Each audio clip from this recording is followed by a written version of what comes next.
Well, good evening, everyone, and welcome to Authors Up. We thank you for joining us this evening. You have come to the right place. We have a wonderful show planned for you this evening, and we are glad that you are going to be able to share it with us. But first of all, I would like for my co-host to welcome all of you this evening. I'm going to say good evening to Ruth. Ruth, what do you have to say to the folks? Just good evening and welcome we're happy to have you. Thank you for joining us. And Miss Victoria, Queen Victoria, if you will. Good evening, everyone, and welcome to all. Why are we so very subdued? So subdued this evening, Queen. Yeah. But I wouldn't cut up tonight. Okay. Well, good evening, everybody. Bring it on. That's sounding more like our Facebook land and podcast land. We welcome you to Authors Up and smooches to my bronze girls. I have missed you. We always miss you too, Victoria. We never know for sure what you are up to, Queen, but we are very, very glad. We might be flashing tonight because something going on. And you were going to be subdued. Okay. That lasted. What did that last? I just needed a little push. I think that was maybe 30, 40 seconds. 30, 40 seconds. I don't even think it was a minute, right? I just need a little push. That's all. And I'm trying to fix my. Okay. Well, we are glad to be here. It has become our favorite place to be on Sunday evenings, and we hope you are making it your favorite place as well. And we are going to get started like we love to do, which is to catch you up on the week. What is happening in the week in review? There. I can talk. Yes, I can. The week in review, and I'm going to start it off. Okay. About my week in review. All right, go ahead, girl. Let me tell you. I don't have nothing to tell you. I knew you was gonna say that. I'm gonna tell you, I don't have nothing to tell you. So it was a good week. It was a very productive week. I set aside some challenges and some things that I wanted to do for the month. And one of the things was I was determined that one of my journals that I had not completely filled up, that I was going to take the every day in December, and I was going to be sure and start the same way. I just started a prayer pattern. Just getting back to some different prayers that I used to pray all of the time, the same thing. And I think it was Oral Roberts that said that there were certain scriptures that he read throughout his entire life. And I had written all of them down and typed them up on a piece of paper. And periodically I would make sure that I read all of them, every day, but it didn't last. I wasn't as good as he was in doing them every day, but I've tried to say, which books do I read from most frequently, like Jesus Calling. That's a daily one for me. Whichever ones, Sidney Trim's Rules of Engagement. That's a daily one for me. So I've been doing that every day and coming along pretty good until today. until today. I woke up at a very, very early time and turned on my phone. Mm. Done. It messed up my entire morning. And we had been talking about that, how that is one thing that you should not do if you're really going to be productive, is do not pick up the phone. It's the first thing that you do. And I did today, and it just threw everything off. But I got everything back on track. I did get it back on track. And I've been doing it mainly so that I can keep up with my meds and keep up with my meals and don't get behind on those things. So I was really happy about that. And I had set up a time to just begin to think more intentionally about next year and Mm-hmm. how I wanted to start, the things that I wanted to do, the people that I needed to engage with. So I spent time doing that. And I also did my Pick Two challenge. And that was to be, and we did it, I introduced it on 8 at 8. Okay. There are always things that we talk about. We want to be a blessing, you know, Mhm. be a blessing. I want to do this. I want to do that. And the challenge was to pick two. Pick a friend or somebody that you knew very well, and pick someone that you may not know at all, and do something kind. Just that simple. Do Wow. something kind. And it was born out of the fact that I think I hope I haven't shared this on this show before, but I had called someone and asked them to be a part of the prayer, night Mhm. prayer. And they said yes, they would do it. And I was so excited about it and yada, yada, yada. And I got off the phone and I thought, I didn't bother to ask how she was doing. Mm. And I felt so bad. And I called her back and I said, I am so sorry. I texted her. I said, I'm so sorry. But I neglected to ask how you were. How are you doing? I mean, really. And she was not doing well. Hmm. And she was at a point where she didn't know whether she could even do the um, prayer because she was having heart problems and wasn't able to Hmm. well and all of this. But it wasn't something that she volunteered. But And she said yes to the prayer, asked, right? She had said I she had not, said yes to the prayer, right? yeah, she did. Oh And she wow. recorded it and she had sent it. Oh, So she was busy fulfilling her assignment yeah. of, Oh in wow. spite of. And I said, God, I've got to be more Intentional. intentional Mm-hmm. and more determined to make sure that I engage with people and find out how they are before I make any request of Yes. them at Right. all. Right. So it's a lesson learned for me this week, and I was not glad that I had forgotten, but glad that it happened. That Uh, way. Yeah. yeah, Yeah. and God always knows. I mean, I thought Mm-hmm. this is a little crazy. Why would I do pick two? And but there's always a reason. There's always a reason. So I was glad. I was glad to know how she was doing and that she was doing better. But she is such a I always try to have her on a prayer program because she is a prayer warrior by scripture. I mean, Mm-hmm. Mm-hmm. praise, she prays the word. And Amen. it's always so powerful. So to God be all the glory. I was able to get that done. So I did have a weekend review. You Ta-da! did. It was a wonderful one too. And you, Queen Victoria. No, Ruth, you're up next. I'm sorry. So anxious to hear from the Queen. Okay, so for this week, my husband and I actually traveled up to Michigan, and I have to say that I was, I grew up in New Jersey, so you're used to the cold temperatures, the winter, that kind of thing, but I was not ready. Like 3, 4 days before we left, my husband was like, "You got winter boots, right?" I'm like, "Why?" Duh. It's Michigan, and it's right on Lake Michigan, so you get that lake effect snow. And there was already snow on the ground, and I ordered boots just in time. They came in like 24 hours before we were to leave. Um, we get up there, and then they're like, "Oh yeah, we got a winter storm coming. They're gonna drop 9 to 15 inches." I'm like, "I'm not going outside," and I didn't. Did they? What? Did they? Well,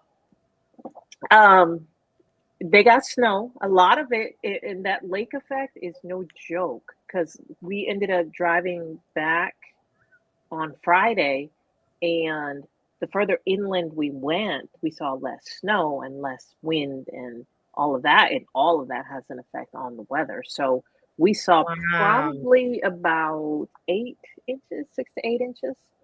Um, it was, I mean, it was cold. It was cold. That's like about 8 inches too many.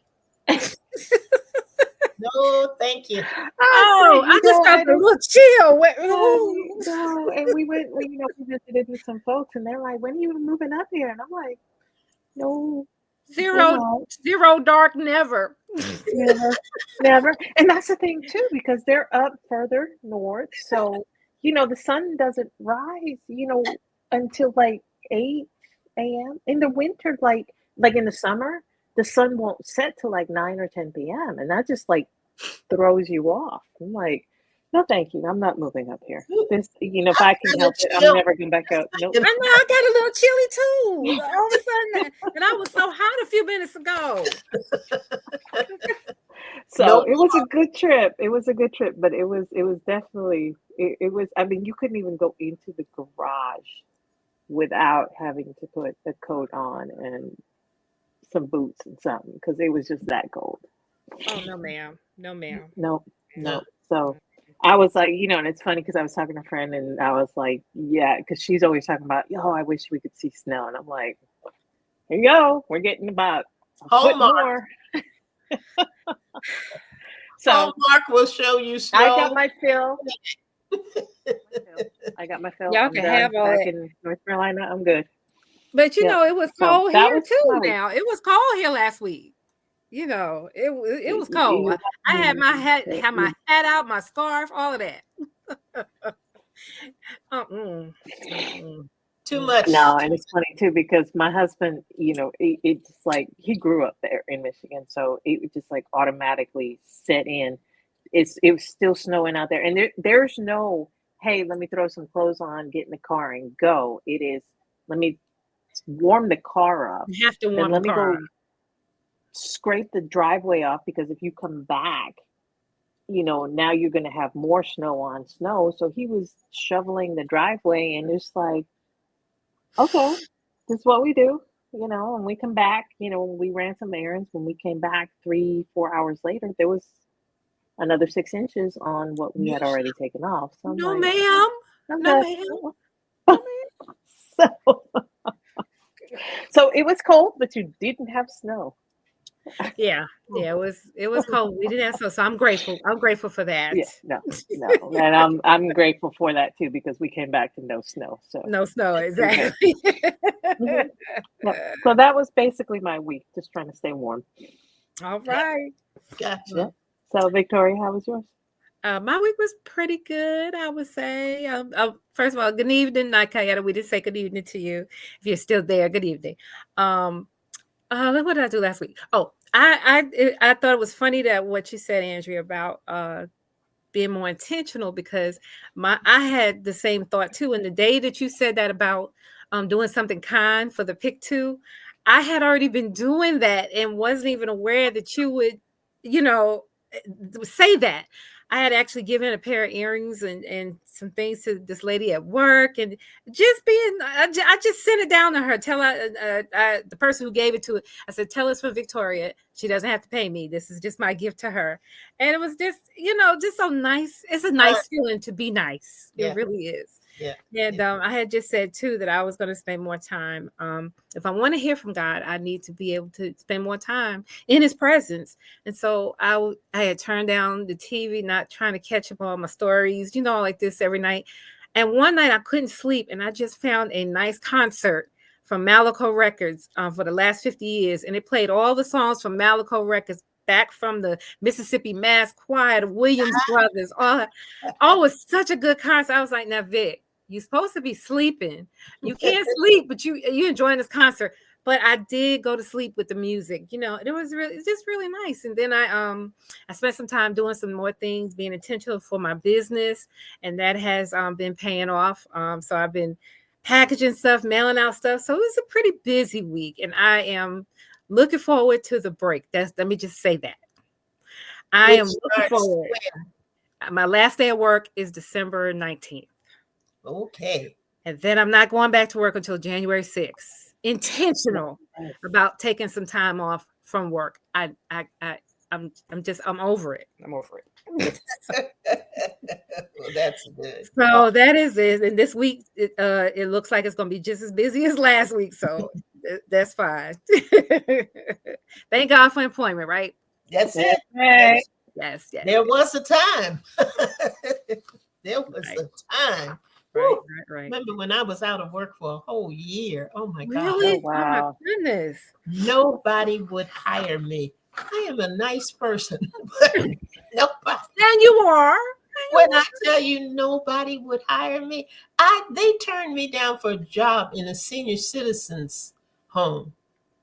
Activity director. All I had to do was turn on the TV. I could do that, but they didn't hire me. You was gonna be Sophia, the activities director. Oh my goodness, it was something. But anyway, we have a wonderful program planned for you tonight. And we have I can't call her a guest because she is our host, one of our co-hosts here on the show. She is our in-house guru.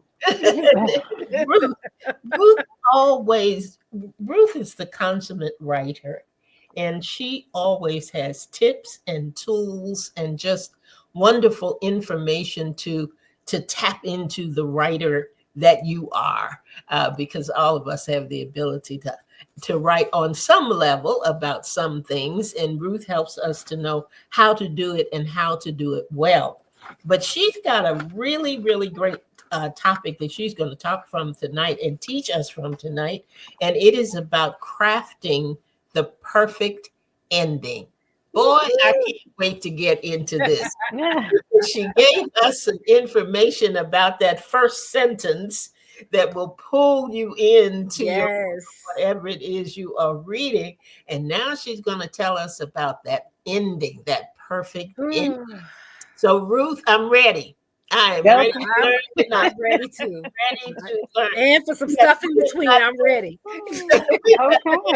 On the shelf that we have been waiting to pull down and finish. So you're going to help us get through it. So have at it, lady. The floor is yours. All right. Well, thank you for that introduction. And it reminded me that we were going to do a show or some kind of challenge on the first sentence.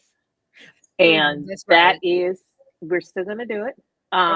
Look forward in 2025. But just as important as that first sentence is, so is your ending. Whether you're writing a novel, whether you're writing a story, serialization, or even nonfiction, and oftentimes when a lot of the books that I've published are nonfiction, and oftentimes the ending peters out because most people don't know how to finish it. And, too often I see that, a story, if something feels rushed or it's just left hanging or there's a cliffhanger, and that's what leaves that is what leaves a bad taste in the reader's mouth. And that is definitely what you don't want, because these readers are coming back for who you are. They like the way you write. They like the story you tell. But if you can't end it in a satisfactory way, you may have lost a potential audience member right there. Right. So today we're going to talk about, crafting the perfect ending. And to me, I don't watch as much television and movies as I used to, but there have been some that have stuck out in my brain, and one of them, I don't know if anybody's caught it. It was quite a few years ago. It was on the Sci-Fi Network. It was called 12 Monkeys. And it was a weekly adaptation of the film that came out in the 90s. And every review that I read, this is one of those few shows where they was actually able to start and go all the way through without getting canceled. They ran, I think, 3 or 4 seasons, and they were able to conclude the story that they were telling. And the way they concluded it, every review that I read said that it was perfect ending. Really? Because every point that they brought up, they closed it, and then they had a happy ever after. Oh, Even for as weird as that story was. And it's not to say that, and I think that's very important to note, because not every story is going to have a happily ever after. Right. But there are certain things that readers are looking for when they read a story and they come to the end. So I did a little research, and I found that there was a survey on Reddit. Someone had asked that question: what are you looking for, in an ending? Somebody said, for me, it consists of all the questions have been answered. Are there any hanging, details? They want to know, did everything come together? Somebody said, well, while it may end that a particular chapter in a protagonist's life, they still got clear goals and aspirations to strive for. So their journey's not over. It's just the part that you saw. They may have not saved the world, but what's next? What do they want to do with their life after? So, or finishing characters in their point of view. What were these characters like? Did they tragically lose someone? Did they experience an outcome? Did they, their ending, did it make sense to the reader? If someone starts off on a journey, but you left them 4 chapters in and you didn't finish it off, you're going to leave that reader with, what the heck did I just read? So, all the questions that were set up in the beginning, were they answered? And the old showbiz saying, leave them wanting more. Yeah. So sometimes that's just what they're looking for in an ending. So from that, we can surmise that most readers are looking for 2 things: satisfaction and closure. So if you can give them that in the story that you are telling, you have got a dedicated reader. So, and you're perfect, you've got a perfect ending. So how do you accomplish that? And I'm going to give you some examples. Some are well known, some are just, from my experience, but we're going to go through several points so it can help you come to that. And again, whether you're writing nonfiction or fiction, these apply, because you want, either way, there's a story that you're telling. Right. The rules may be different for each, but what you're going to find is that both, nonfiction and fiction will require a happy ending, or a perfect ending, so that your reader is left satisfied with a sense of closure. So, number 1, understand the story that you're telling. Excuse me. Sometimes it's not happily ever after, nor does it deserve the Hollywood treatment. I read this book years ago. What was it called? It was originally called The Chinaman. That had to change, so then it was called The Foreigner. Jackie Chan and Pierce Brosnan did the film. It was a great film, but the book got a serious Hollywood treatment, and most of the time you're sitting there going, this person was watching too many Hollywood movies. So by the time you got to the end, you were like, it could have been a good story. I don't think I'm going to read this author again. So, he wasn't bad. It just wasn't great. Let me ask you what the Hollywood treatment is. When you refer to something as getting the Hollywood treatment, what do you really mean by that? Hollywood treatment, that is the guy gets the girl gets the man of her dreams, who's probably a bad boy, but now she can change him and make him who she wants him to be. They end up maybe with 2.4 kids and a little white picket fence. Everybody lives happily ever after. It's all those things that just don't happen in real life.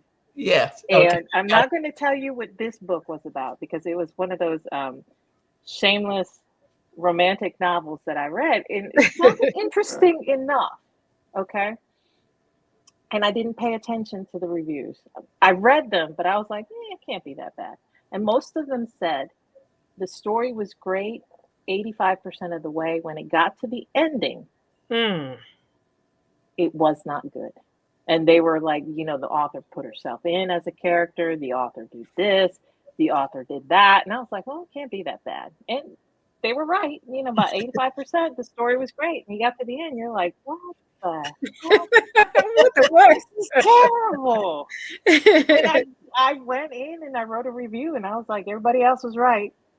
Just make your own Oh. ending. Stop reading at this point and go to the end, because it was okay. Now, these two people, somehow we go from this woman being shot several times. She survives. She's now pregnant. And they both, the guy and the girl, end up with their own reality TV show. And I'm like, what reality does that happen? Right. So, It understanding didn't make the story, sense. it did not make sense. Makes The sense. story needed a happily ever after, but it didn't need all of that. Okay. So not every story needs a Hollywood treatment. There have been many times that you go to the movies, though, and you sit there, and at the end, you look at whoever you went with, and you just say the popcorn was good. Yep. Yep. That's it. You're like, I'm glad we only pay matinee prices. I Right. get it. I understand I now. get it. And sometimes, you go in knowing what you're gonna get, Yeah. and that's fine. But if you want, again, we're looking for satisfaction and we're looking for closure. So if you're not getting those, the ending was probably not Gotcha. perfect. So, Gotcha. and when we talk about nonfiction, again, the process is a little bit different. But again, think about the story you're trying to tell. Oftentimes I tell I tell my authors, for nonfiction, you are, you're basically repeating what you started in the beginning. You're saying, this is the point I was trying to make, and this is how I made it, and this, either, whatever you're trying to quote unquote sell them, or, share your story, that's what you're trying to reiterate. There isn't, you don't have to make a promise for anything. You don't have to do anything. I'm thinking of some self-help books and stuff like that. The thing is, no, this isn't going to be revolutionary. You're not going to now do 6 digits, now sell, multiple copies of your book, that kind of thing. You don't have to do that. Is your ending satisfactory? Is it bringing them closure? Did you set out to do what you wanted to do with the nonfiction book? If so, that is all you need. So, moving on to the next point, you plan the end from the beginning. So, most screenplays start with the end. If you understand, most movies are not shot chronological order. They shoot it the end and then go whatever the schedule is. My favorite film, The Long Kiss Goodnight. If you watch that, she starts off with long hair. At some point in the film, she cuts it. And it's not that they filmed it, it's not that they filmed it chronologically. It's that's how it was shot. It was shot with that ending in mind. Okay. That she had gone from being an amnesiac to understanding who she really was by the end. But they started off with that end in mind, so that by the time you get there, and again, that one did get a little bit of Hollywood treatment, but it was a Hollywood film. You were satisfied with it, though, because she saved the day. She saved Samuel L. Jackson. She killed the terrorists, and everybody lived happily ever after.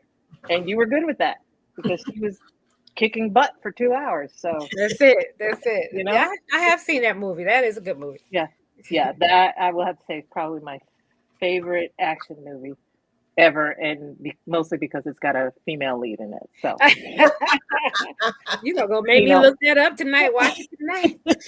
Oh, you'll enjoy it. I'll tell you what, you will. Yeah, I remember that movie. Yeah.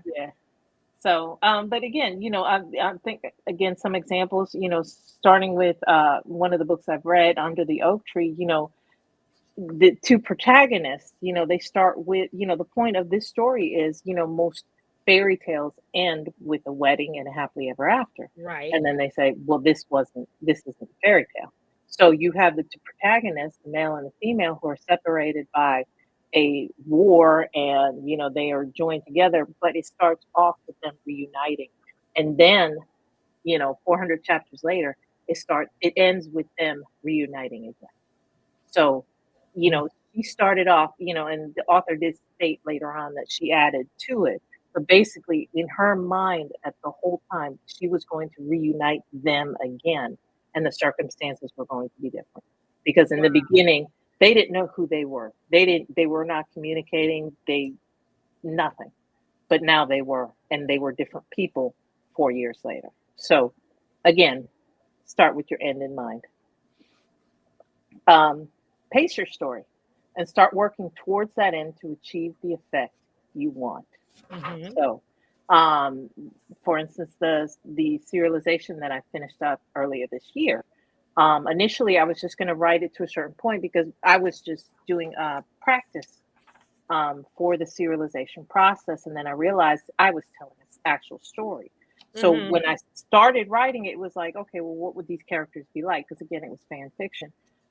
What would these characters be like if they did this? So I just focused on their character. It was a character study, but then I realized there was a story that I wanted to tell. So I had to pace myself. So when I got to chapter 29, I was like, okay, what is the story for the rest of this? How am I going to tell it to move to the end that I knew? And again, this was something that I had already conjured at the end. So I knew I was going to end it the same way I started it, but now they were different people. So I had Mhm. to pace myself, and I ended up adding 33 more chapters. So it's not like, oh, I know I'm going to get done in 10 Did you chapters. say 32? I ended 3. adding 32. So total there were Oh, added 3. 62. There were 62 chapters. Yeah. So, and again, this is a story you're telling. So it may seem daunting, but Yeah. to tell the story you want to tell. And again, you're looking to give your reader satisfaction and closure. Do you write every day, Ruth? At this point, do you write something every day? Yes, I do. Yes. Yeah. Okay. Mhm. So, Whew. but again, this is 20 years of practice. So, Yeah. Yeah. Yeah. Yeah. She is a I writer's writer. I'm telling Yes. yes. Yes. you. Yes. And I didn't start off that way. So I don't want anybody to think, oh my God, I'm not doing what Ruth is doing. No, there's not a No. lot of people doing what Ruth is doing. It's the just, you gotta build discipline that I'm that. hearing, though. It's the discipline that you disciplined yourself to do so. And I seem to can't get into the groove. But go ahead. Go ahead. I'm sorry. Yeah. I That's digress. okay. 20 years, Victoria. Did you hear that part? Yeah. Yeah. Years. Yep. Yeah, Okay. You, Ruth. What's that? I said I'm proud of you. Thank you. That's Thank why you can give us these good tips and tools. Yeah. All right. So the next point, you want to concentrate on wrapping up your theme and your characters. Again, Okay. you're looking at tying up your loose ends. Mhm. And that was one of the things. That's why it took me, after writing 28 chapters, 29 chapters, that's why it took me 33 more to wrap up the story. And the interesting part was, by the time I got to chapter 55, I had introduced a new conflict. And I'm like, oh, there's not going to be time for me to wrap this up. And that was the point, because somebody, and again, I was serializing this. So one of my readers made a comment. It's like, what about this detail? And I was like, well, if I had the time and space to write it, this is what the story would go. And I'm like, I was trying to tie up loose ends, but inadvertently created a new one. She's like, you know what?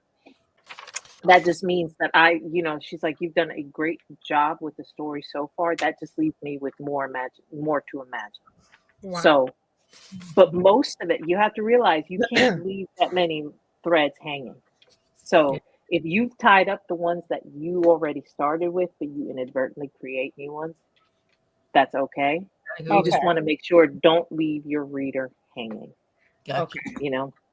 I started reading this web story about this artist who's called to this mansion to paint a portrait for this reclusive woman. It's like 1920s Shanghai. And of the reviews that I read, a lot of them are saying, okay, like 3 or 4 points have been introduced but they never close them out at the end. So I'm reading it through just to see, again, I don't pay attention. I probably should, just like that other book. But the thing is, you don't want to introduce something in the beginning and not cover it in the end. If you introduce it midway, but it flows with the story, that's another thing. But you want to start planning for that. Don't leave your audience hanging. Okay. So, temper the ending with the appropriate emotion. Is it a happy ending? Make it happy. Is it a sad ending? I mean, don't tear your reader's heart out, but if you do have the sense to give them a little balm and say, okay, well, they got some. But some books do that. Some stories do that. That is true. So the Prince of Tides. The Prince of Tides. I just that tore me up. You want to make sure it's appropriate. So, yeah. That's all. Prince of Tides probably did not need a Hollywood treatment. They didn't need, They tore me up. That movie tore me up. Steel Magnolias tore me up.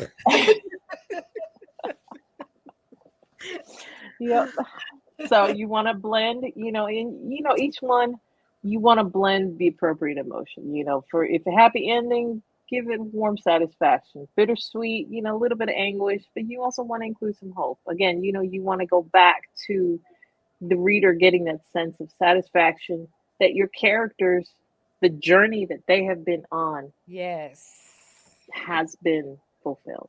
Yeah. So, and you have to understand that it's what makes sense to you as the author. And I'm a little bit conflicted because there are writers out there who write to market, and God bless them. I could never do that because to me, there's a certain story in your head and in your heart. And if you don't write it the way it's true to you, it's not going to make sense, period. So, right. And it may not make sense to everybody, but if it rings true to the story, people will get it. I don't know if you guys seen the movie Sucker Punch. Okay. It's I think like early 2000s, but there was it's a very stylized comic book action film. Most of the protagonists were females, and they were all put in an asylum for various reasons. The one character, Baby Doll, she was trying to protect her sister and ended up killing her stepfather, or ended up shooting him. It's a very interesting film, but it got ragged on because in the end, it turned out that, and no spoiler alerts at this, no spoiler alerts at this time. If you haven't seen it, you don't want it spoiled, you can stop listening. Every bit of the story that you witnessed was all in her mind because she was getting lobotomized. No. And that doesn't sound like it was a fitting ending. If you take it from the story that was being told, right? If you take her story, it made sense. But a lot of people were like, well, no, you can't treat females like that. And it didn't make sense, blah, blah, blah. And I'm like, you didn't follow the story then. Right. Because that's the story that was being told. So that movie kind of, nowadays it's hard to find somebody who does like it. I like it. So. There's a story with Viola Davis and somebody else. Something in Eve. It was similar to that, where it was all in her mind. By Frankie and Eve. Have y'all seen that? Okay. Watch it's similar to that, and it was all in her mind. The entire story. Okay. If it makes sense, though, it made sense. It made sense, but it was one of those things like. What? And I like the Sixth Sense, that one with Bruce Willis. Oh, and the Sixth Sense. The Sixth Sense. Yes. Yeah. I didn't see that coming either. And then at the end of it, I was like, yes, go back and look at it. I said, I should have figured that out. He said he saw dead people. It made sense. He said it. Made sense. But we didn't we didn't believe him.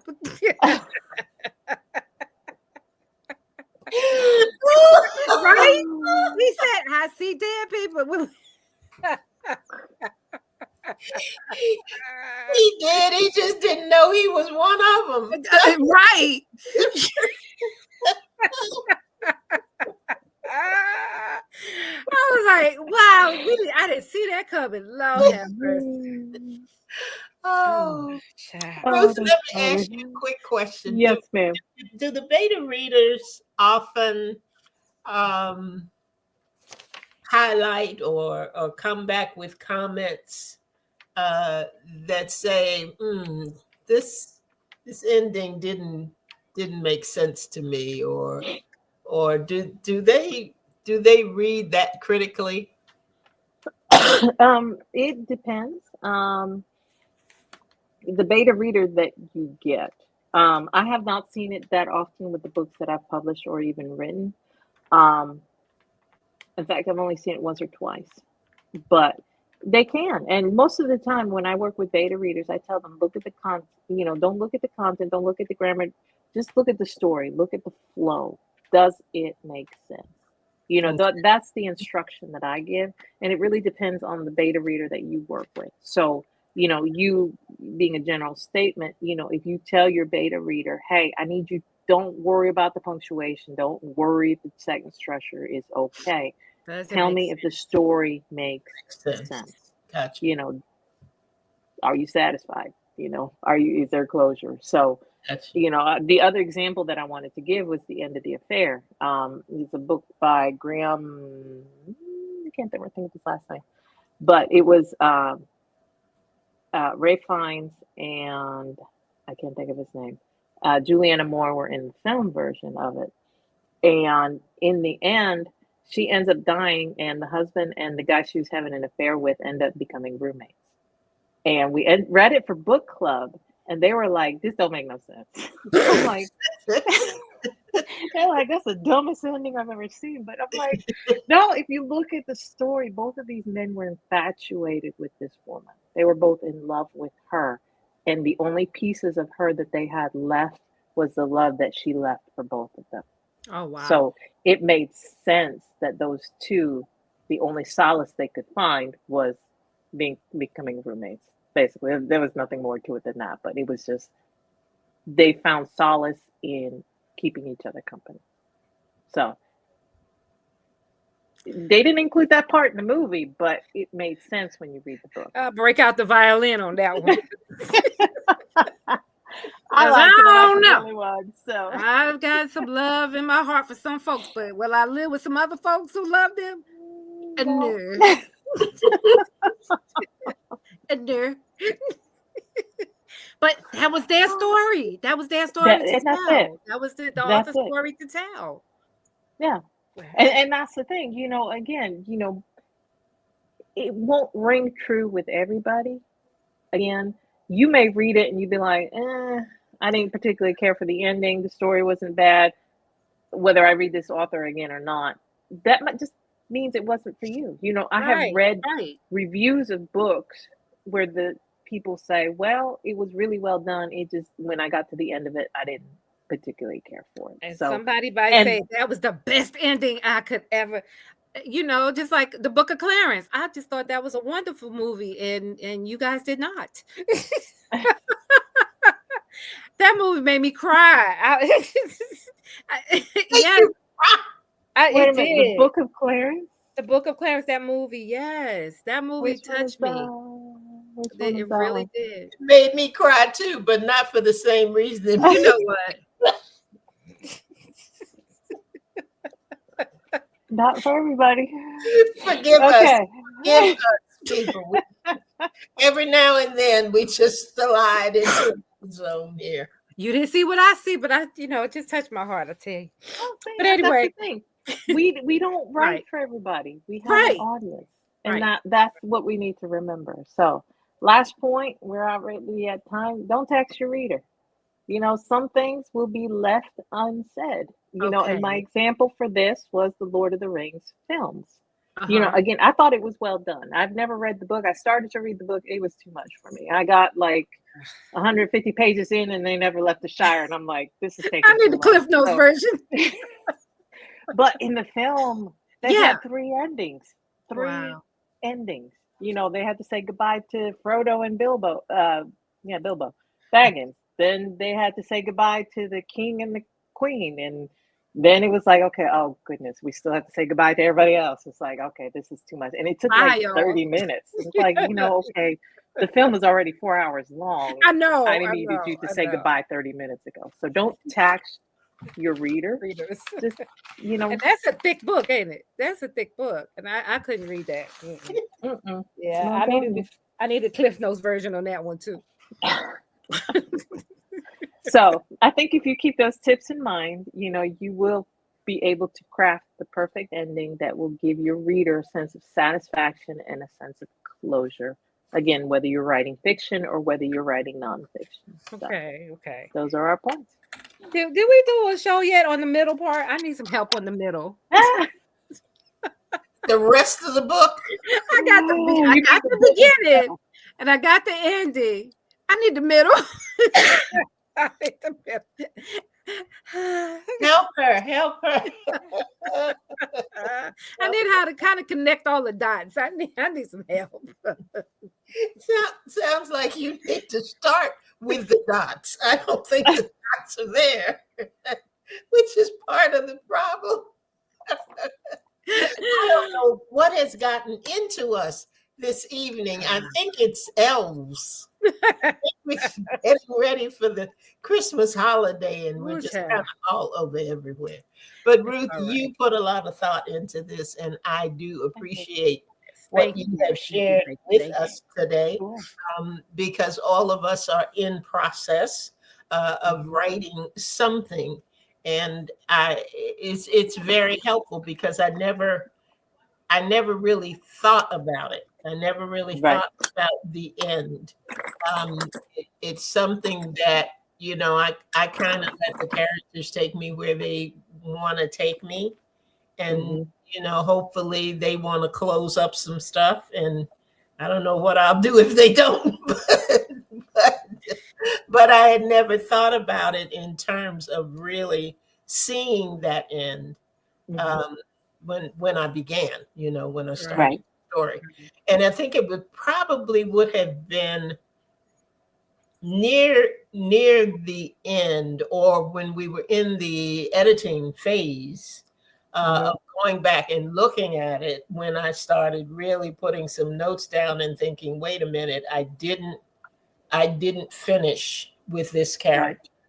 I didn't finish saying why they were there or what their purpose was and what their relevance was to the story.